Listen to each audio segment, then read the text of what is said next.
Hola a todos y bienvenidos de nuevo. Hoy nos acompaña Jeffrey Sachs para hablar sobre el conflicto más amplio entre Occidente y Rusia. Así que, bienvenido de nuevo al programa. Encantado de estar contigo, Glenn. Así que Estados Unidos y Rusia parecen estar avanzando hacia un entendimiento común sobre cómo poner fin a la guerra. Se reconoce que las causas fundamentales de la guerra deben resolverse, por eso Trump ahora se ha alejado del alto el fuego. Sin embargo, también se habla de algo parecido a garantías de seguridad tipo Artículo 5 para Ucrania, lo que me hace preguntarme si quizás Trump no comprende la causa raíz de la guerra. En fin, solo quiero conocer vuestras opiniones. ¿Cuál es vuestra principal conclusión sobre estos recientes avances diplomáticos? ¿Qué se necesita para la paz? ¿Y es esto posible?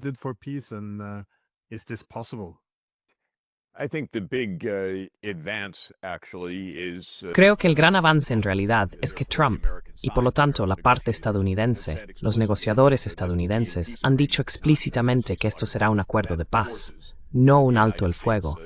Eso obliga a Estados Unidos y a Rusia, y eventualmente a Europa, a considerar qué significa la paz. Requiere comprender las causas más profundas de este conflicto, el papel esencial que desempeñó la ampliación de la OTAN. Y creo que se está avanzando en la dirección correcta, aunque con mucha confusión y resistencia, porque en parte esto revela de qué ha tratado todo esto. Y esa revelación es incómoda para Estados Unidos y para Europa. Básicamente, dice que esta guerra fue un conjunto innecesario de provocaciones por parte de Occidente, no la guerra de agresión no provocada por parte de Rusia. Bueno, eso es una gran admisión. Es un gran cambio de perspectiva que aceptar.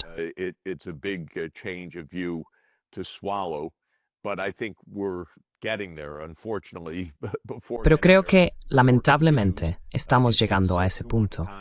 Pero antes de llegar ahí, la guerra continúa. Se tarda demasiado en llegar a conclusiones a las que tú, yo y muchos otros llegamos hace años.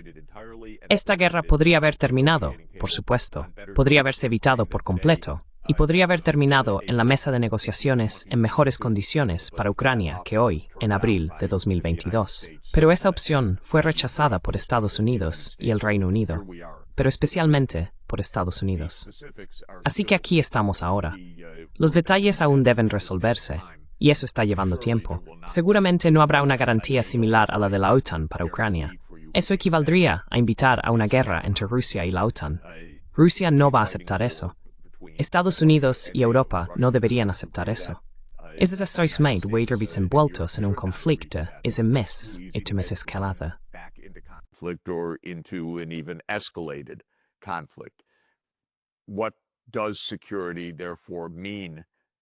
Entonces, ¿qué significa la seguridad para Ucrania?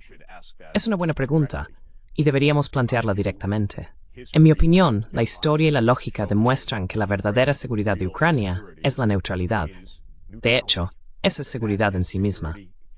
Porque la historia de Europa es una historia larga, pero incluso la historia posterior a la Segunda Guerra Mundial muestra que los países que eran neutrales permanecieron neutrales, y básicamente no fueron molestados ni por la Unión Soviética, ni por Rusia, ni por la Guerra Fría, ni por el periodo posterior a la Guerra Fría. En otras palabras, los países que eran neutrales, como Suecia y Finlandia, que, por motivos equivocados, recientemente decidieron poner fin a su larga neutralidad, no fueron molestados ni por la Unión Soviética, ni por Rusia.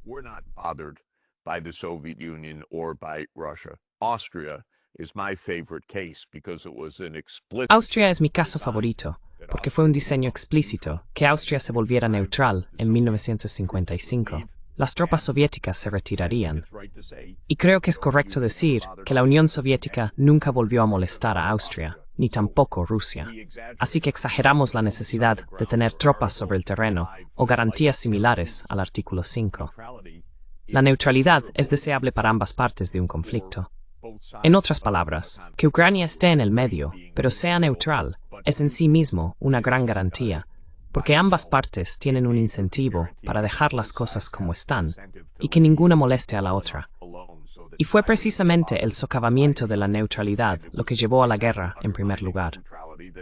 led to the war in the first place. A second point is that Russia has proposed, and I think Un segundo punto es que Rusia ha propuesto, y creo que hay una manera muy lógica y razonable de hacerlo, que Rusia sea uno de los garantes de la paz, porque tiene intereses de seguridad que deben ser respetados junto a los de Ucrania. El lugar lógico para un verdadero acuerdo de seguridad es el Consejo de Seguridad de la ONU. Eso incluye automáticamente a Estados Unidos, Reino Unido y Francia, pero también a Rusia y China, y proporciona exposición pública y formas de supervisar un acuerdo. Ahora bien, todos sabemos que no es perfecto, pero creo que esta es una manera de dejar muy claro lo que se acuerda y de contar con una supervisión independiente.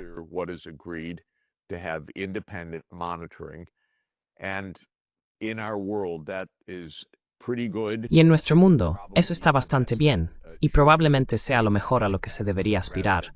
De hecho, en lugar de trampas y mecanismos que de una forma u otra conducen a la guerra por accidente, por maquinación, por falsas banderas o por errores de cálculo.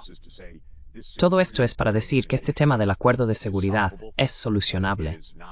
No es un punto de ruptura en las negociaciones.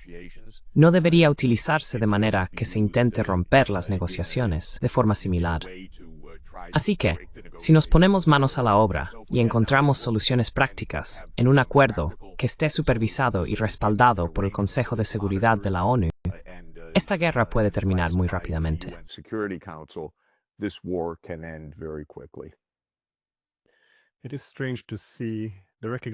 Es extraño ver que se reconozca a la OTAN como la fuente del conflicto, pero aún así se contemple un papel para la OTAN como solución. Sin embargo, estas causas profundas para una paz más duradera se basan en el reconocimiento de que Ucrania es simplemente un síntoma de un conflicto más amplio, que es la falta de un acuerdo post-Guerra Fría mutuamente aceptable que nos ha afectado durante 30 años, desembocando en esta guerra. De hecho, ya existían acuerdos para una arquitectura de seguridad inclusiva e indivisible que respete el principio de seguridad indivisible, en la que también se tendrían en cuenta las preocupaciones de seguridad de Rusia.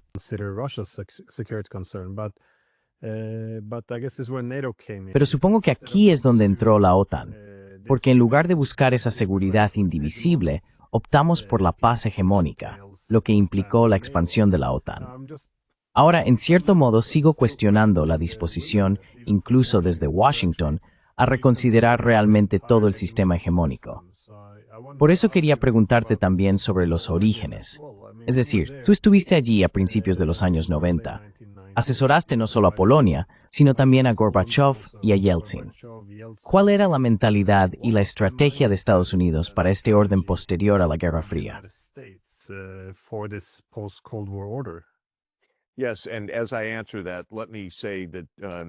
Sí, y al responder a eso, permítanme decir que esta cuestión se remonta a 1945, no solo a 1991.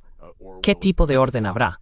¿Será seguridad colectiva o será seguridad de bloques y una seguridad hegemónica intentada por Estados Unidos? Bueno, en 1990, 91, 92, los acontecimientos fueron revolucionarios, por supuesto. De hecho, permítanme empezar en 1989. Gorbachev, el presidente de la Unión Soviética, puso fin unilateralmente a la Guerra Fría al decir que la alianza militar del Pacto de Varsovia sería disuelta. Pero más allá de eso, y fui testigo directo de ello, Gorbachev orquestó el fin del régimen de partido único en Europa del Este. Él negoció el acuerdo que llevó al primer gobierno poscomunista de Polonia en el verano de 1989. Llamó al presidente comunista Jaruzelski y le dijo: incluye a ese movimiento Solidaridad en tu gobierno. Absolutamente extraordinario.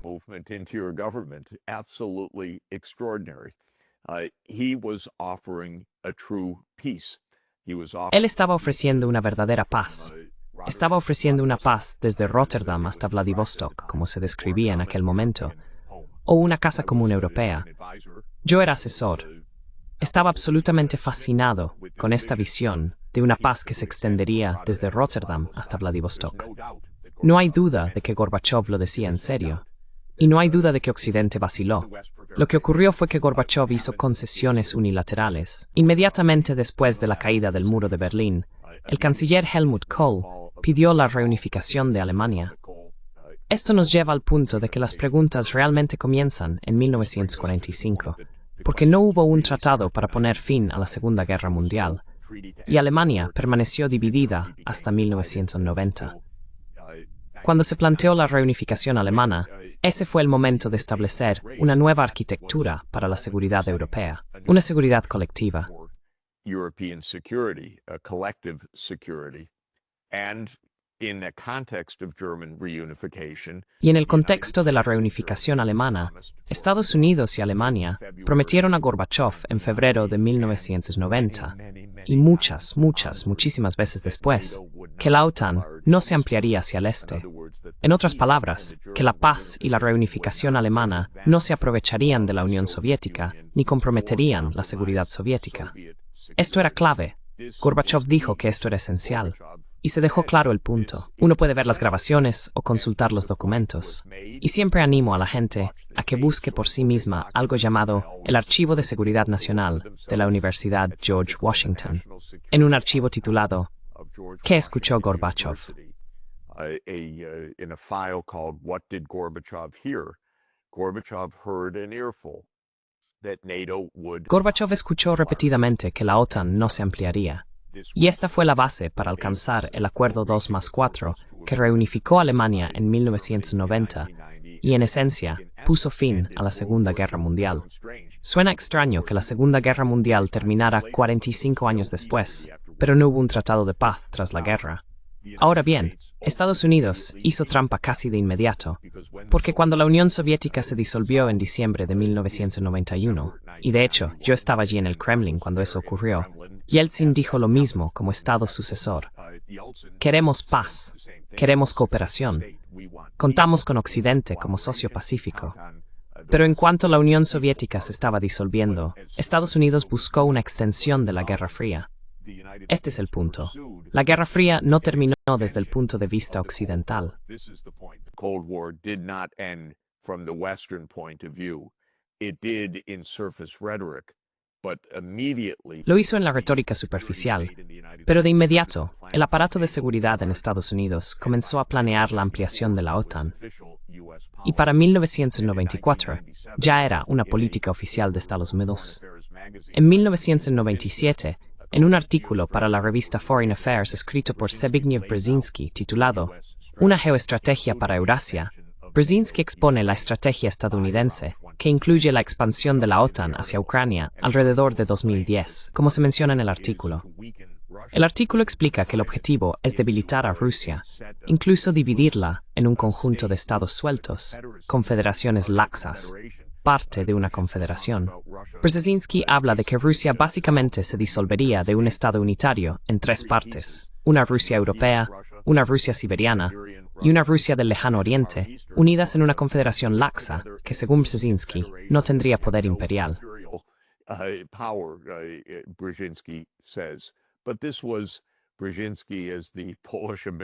Pero este era Brzezinski, como el patriota polaco-estadounidense antirruso, en su lista de deseos de que la Guerra Fría continuara hasta el punto de la desintegración de Rusia, y la ampliación de la OTAN sería la pieza clave de eso: rodear a Rusia en el Mar Negro, lo que significaba que Ucrania y Georgia, Rumanía y Bulgaria se unirían a Turquía como naciones del Mar Negro que rodearían a Rusia y, por lo tanto, cercarían la flota naval rusa. Así que esta historia en realidad se remonta así a 1991, a las promesas incumplidas por parte de Occidente de no ampliar la OTAN. Pero si me lo permites, Glenn, me gustaría retroceder brevemente a 1945. No hubo tratado de paz al final de la Segunda Guerra Mundial. De hecho, para el verano de 1945, tanto el Reino Unido como Estados Unidos ya se estaban preparando para una posible guerra contra su aliado de tiempos de guerra, la Unión Soviética. Wartime ally, the Soviet Union. This is the most incredible fact that Este es el hecho más increíble, que una alianza militar que había derrotado a Hitler, en la que la Unión Soviética había sufrido 27 millones de muertes, se desmoronó a las pocas semanas del final de la Segunda Guerra Mundial, con Churchill preguntando a su mando militar sobre la posibilidad de continuar la guerra contra la Unión Soviética. Ellos respondieron que no era buena idea. Y el ejército estadounidense ya preveía, a pocas semanas de la rendición de Alemania, la posibilidad o incluso la probabilidad de una guerra con la Unión Soviética para principios de la década de 1950. Debido a esa visión de Estados Unidos y el Reino Unido en 1945, en mi opinión, el periodo de posguerra se convirtió en una guerra fría en lugar de una época de paz, porque el enfoque para terminar la guerra, que habría sido la neutralidad de la Alemania posterior a Hitler, fue bloqueado por las potencias occidentales. Occidente dijo que no.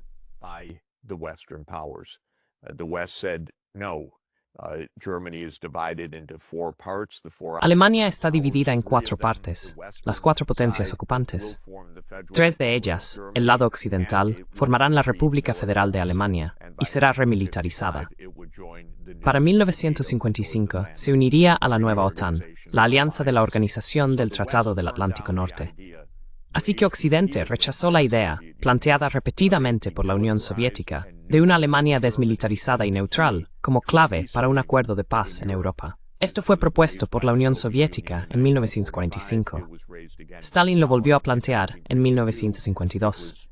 Se propuso de nuevo en el contexto de la neutralidad austriaca en 1955. Pero en todos los casos, Occidente dijo que no, que remilitarizarían su parte de Alemania. We will remilitarize our part of Germany. NATO will be our defense bloc. La OTAN será nuestro bloque de defensa. No tendremos una Alemania neutral en el centro de Europa. Por supuesto, esto es objeto de un acalorado debate entre los historiadores que analizan este tema. En mi opinión, esta fue la oportunidad perdida para evitar una guerra fría, para evitar una paz dura, y una situación que casi nos llevó a una guerra nuclear en varias ocasiones después de la Segunda Guerra Mundial. Y existió la posibilidad de superar eso de nuevo en 1990 con la reunificación alemana. La OTAN podría haber sido disuelta, debería haber sido disuelta. Como mínimo, no debería haberse movido ni un centímetro hacia el este. Pero en 1990, 91, 92, hicimos lo mismo que hizo Occidente en 1945. Esa idea hegemónica.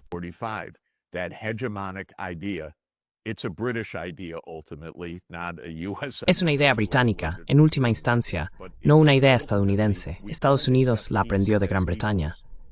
Pero en el fondo, no aceptamos la paz como iguales. Debemos ser hegemónicos. Y esa idea, creo, fue la base de la Guerra Fría y luego la base del sistema posterior a 1991. Y es en parte lo que está en juego hoy.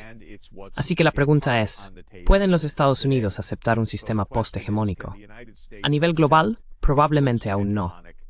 Dentro de Europa, probablemente sí, en lo que respecta a Ucrania. Pero esto es realmente lo que está sobre la mesa ahora mismo, en mi opinión. Nunca hemos superado 80 años de la idea británica, en última instancia británica, que se convirtió en la idea estadounidense.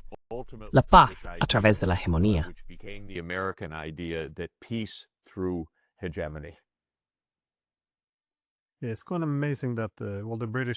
Es bastante sorprendente que la estrategia británica, que realmente planificaron, la llamaron Operación Impensable, incluyera, inmediatamente después de la guerra, planear un ataque sorpresa contra la Unión Soviética, su aliada, el 1 de julio de 1945. Es decir, justo después de la guerra, utilizando entonces a estadounidenses, británicos y también lo que quedaba del ejército de la Alemania nazi. Es decir, usando también a los soldados de su enemigo. Es bastante extraordinario que este fuera el plan. Pero esto plantea la pregunta, ¿hasta qué punto crees que Washington está preparado para la paz? Porque les oigo hablar de poner fin a la guerra de Ucrania, pero no oigo a nadie reconocer las preocupaciones básicas de seguridad de Rusia. No oigo a nadie hablar de una paz común. No oigo ninguna mención a la seguridad indivisible, donde reconozcamos que todas las partes vean satisfechas sus preocupaciones de seguridad.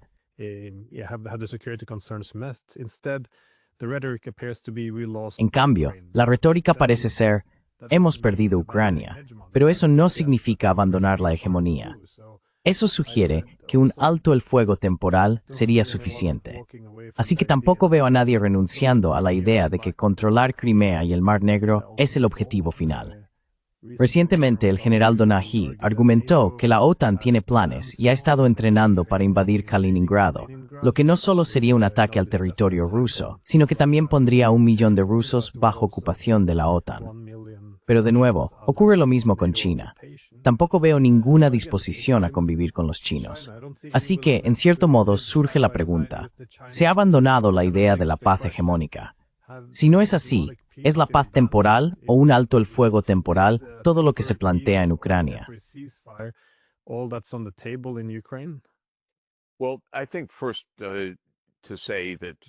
Bueno, creo que en primer lugar hay que decir que el bajo nivel de debate en Washington, en Bruselas, en Berlín, en Londres, en París, es sorprendente. ¿Dónde están los estadistas? ¿Dónde están los diplomáticos? No vemos a ninguno de ellos. Este debate es abismal, sin voces desde dentro de los gobiernos, ni sentido de la historia o perspectiva, ni ese punto de vista de que necesitamos encontrar una forma de acabar con este ciclo de violencia, de reconocer las opciones que tenemos delante. Si miras a la administración estadounidense, es una banda de los más absolutos aficionados. Ahora mismo no hay ningún pensador en Washington. Y esto importa, porque el nivel del debate es enormemente importante. A veces resulta desconcertante.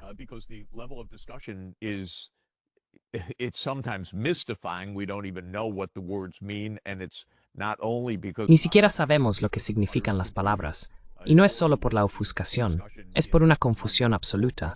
O si miras el debate en Londres o Bruselas, ni siquiera se plantean, mencionan o debaten estos conceptos. Así que creo que esto forma parte de la historia.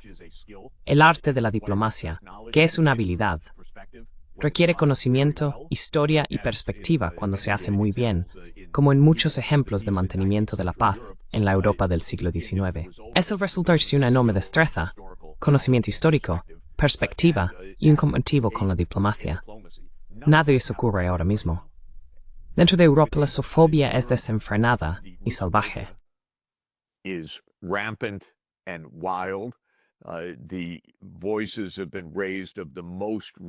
Las voces que se han alzado son las de los elementos más rusófobos. El hecho de que Europa esté representada por probablemente su región más rusófoba, los estados bálticos, se puede entender de alguna manera la rusofobia de los estados bálticos. Pero por otro lado, uno pensaría que también habría cierta perspectiva de prudencia, pero eso falta. Y tener a Kaja Kallas de Estonia como la voz de Europa, como alta representante vicepresidenta de Asuntos Exteriores, es realmente desalentador. Escuchar tal simpleza y tosquedad procedente de Bruselas es muy desalentador. Debería haber añadido, en esa lista de sorprendente falta de visión, por supuesto, a Alemania. Merz no podría imaginar un gobierno que rivalizara con lo malo que de Scholz.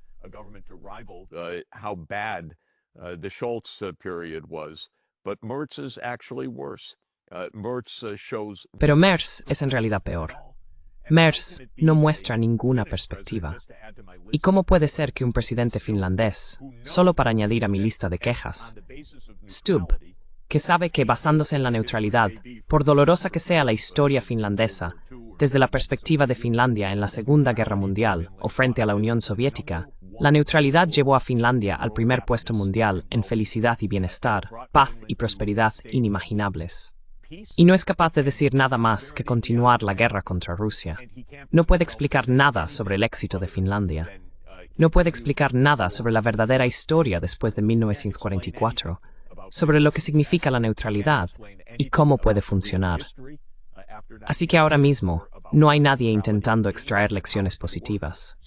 Esto marca la diferencia porque las ideas importan.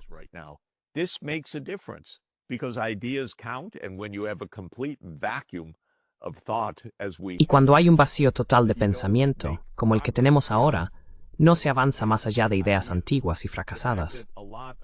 El hecho de que muchas de las herramientas hegemónicas sean el kit de herramientas de la CIA y de las agencias de seguridad realmente perjudica, porque una gran parte de la política exterior de Occidente es como un iceberg, está sumergida bajo la superficie. Son verdaderas operaciones del Estado profundo. Son operaciones encubiertas, son operaciones de cambio de régimen. Y por cierto, una prueba que apoya completamente tu argumento de que el pensamiento no ha cambiado es que incluso mientras intentamos hacer la paz en Ucrania, estamos estropeando gravemente el sur del Cáucaso en este momento, con Estados Unidos reclamando un corredor de 99 años en la frontera con Irán. Cosas impensables que conducirán a nuevas guerras mediante el mismo tipo de maquinaciones que en el pasado.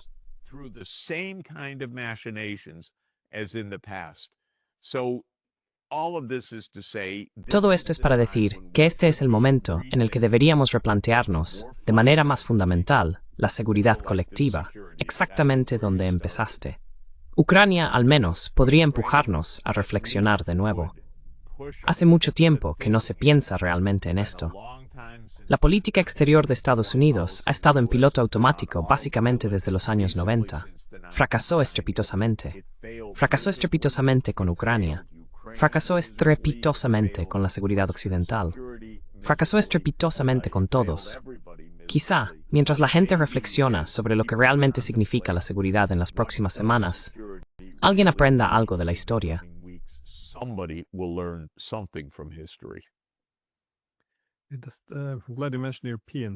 Me alegra que hayas mencionado a los europeos.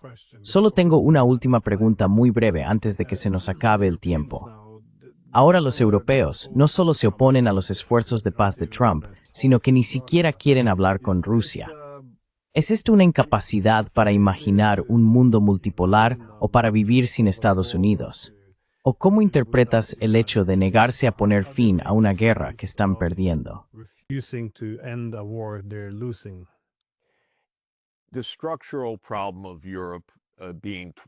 El problema estructural de que Europa esté compuesta por 27 países independientes sigue sin resolverse. No existe una arquitectura de seguridad clara para Europa, y los propios europeos no han ideado una. Estados Unidos ha sido su manta de seguridad y su paraguas de protección, por así decirlo, durante todo este tiempo. Esto ha llevado a un declive absoluto del pensamiento europeo y a una simple dependencia de Estados Unidos. No vemos entre ninguno de los actores actuales, Starmer, Merz, Macron u otros, ningún líder con ideas. Absolutamente no están presentando ideas estructuradas sobre la seguridad europea. Así que esto es muy decepcionante. Creo que nos sorprende a todos los que vemos Europa como un lugar muy sofisticado. Estas son las discusiones más poco sofisticadas que uno pueda imaginar. Yo usaría la palabra primitivas. Y el hecho de que ningún europeo se haya sentado con sus homólogos rusos para discutir realmente estos temas es asombroso. Se aprende cuando se discute. Reunirse por 10ª vez con Zelensky y ni una sola vez con Lavrov es un error enorme.